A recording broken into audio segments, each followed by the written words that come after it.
মানু, তোর দিদি বাড়ি ফিরেছে রে? না মা, দিদি তো এখনো বাড়ি ফেরেনি। দিদি তো বন্ধুদের সঙ্গে সিনেমা দেখতে গিয়েছে একা একা, আমাকেও নিয়ে গেল না। কত করে দিদিকে বললাম আমাকে সিনেমা দেখতে নিয়ে চল, একা একা চলে গেল। কি, শ্যামলী এখনো বাড়ি ফেরেনি? দাঁড়া, ওকে একটা ফোন করি, দেখি কত দূর। হ্যাঁ করো ফোন।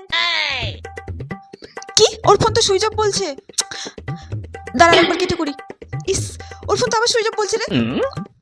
কি করা যায় বলতো এখন? নিশ্চয়ই তোমার ফোন ধরবে না বলে সুইচ অফ করে রেখেছি। ওকে কত করে বারণ করলাম রাত্রি বেলাতে সিনেমা দেখতে যাস না যাস না, আমার কোনো কথা যদি শোনে চলে গেল। এখন রাস্তা করে যদি কোনো আপদ বিপদ হয় তখন কি হবে বলতো? আর আজ তো শুনেছি রাত 10টার পরে নাকি অটো স্ট্রাইক। ও তো গাড়ি ঘোড়া কিছুই পাবে না, ওকে তো সারা রাস্তা হেঁটেই আসতে হবে। কি করি বলতো?